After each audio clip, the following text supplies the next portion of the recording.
All right, first beginning this section with some ab work, find a declined bench. You're going to lay back on it, reach up and grab the leg holds, and you are doing some reverse leg lifts here, getting those legs, those hips up off of the bench, legs straight into the air, slight bend in the knees, guys. And if you're going to modify this, if you have a really hard time getting those legs up straight into the air, bend the knees, again still pushing to get the hips off of the bench for each rep. All right, we're going for 12 of these, 3 rounds.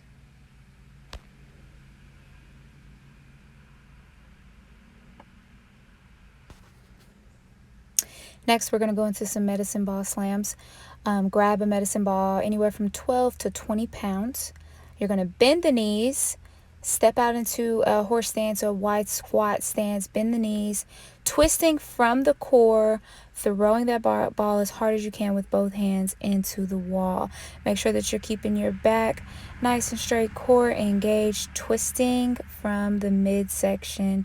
Both feet stay planted into the ground as you twist. You're using your core to throw that ball. All right, we're going to hit 12 throws on each side, 3 rounds.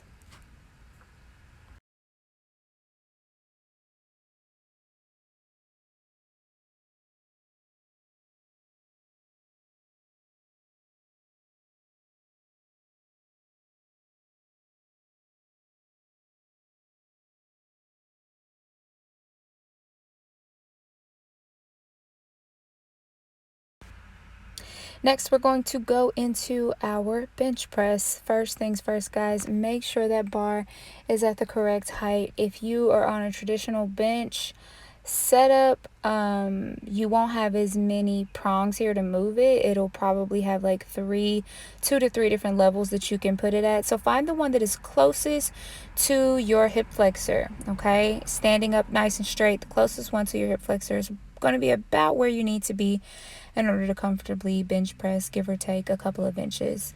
All right, once you get down on that bench, squeeze the shoulder blades together behind you, bring those feet back towards the glutes, drive the heels down, tighten up the glutes. This is going to create a small arch in the low back here, as you can see. Okay, we're going to measure out those hands, putting the thumb at the beginning of the grip, closing the thumbs around, squeezing the bar tight, bringing it down to the sternum, right at the below the breast, and pressing up, exhaling as you press that weight up. Be sure to not bend the wrist here, guys. Squeeze the bar tight, keep the elbows tucked in tight. Do not bend the wrist as you drive that weight up. You're driving your feet down.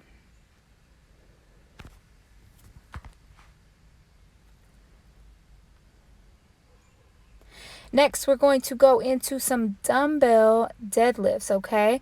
Form here is super important, guys. This is a hinge movement, not a squat. Slight bend in the knees, and you are bending over. That butt is shooting back. The chest is coming down. The dumbbells slide down the shins, okay? You're keeping it in super close. You see the glutes flare out as you go down into that deadlift. The back stays straight. The arms are nice and strong during this movement. All right, make sure to keep your spine neutral. Okay, so you don't want your head, you don't want to be looking front ahead of you while you're going down, because then that's going to create this bend in your spine. Okay, keep your head neutral, hips back as you glide down into that deadlift. 12 reps, 3 sets. Next, we're going to go into our bent over, our rear delt row. Okay, this is a rear delt row. So we're going to begin on the right side with the right foot down. The left hand is supporting us. The back is nice and straight.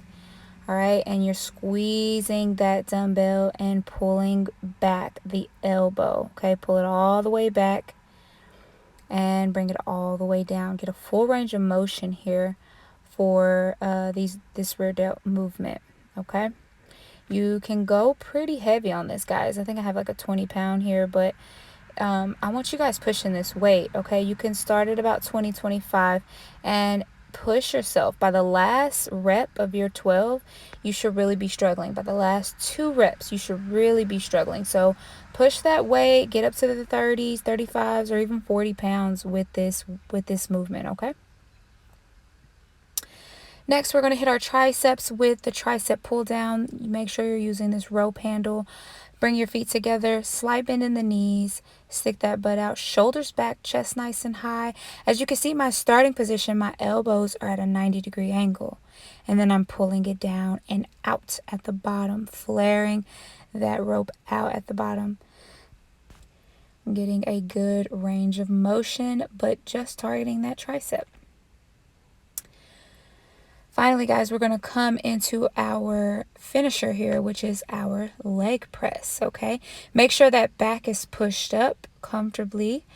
I want you to load some weight on there, guys. Everybody on this video should be able to do at least 2 plates on each side. You can start with 1 plate until you're comfortable, but 2 plates is the goal, guys. Get those heels down, feet out, a little bit wider than hips width apart, and you're driving into the heels as the weight comes back. As your knees come back, they're flaring out, okay? They're flaring out a bit. They're not buckling in towards each other. Again, driving through the heels, deep breaths, and then we're going to come into some calf presses here. Okay, so make sure you're keeping a slight bend in the knee. Do not lock the knees here, okay? Slight bend in the knee, and I'm letting my heels come all the way down and then pressing into the toe in order to get a full range of motion on those calves,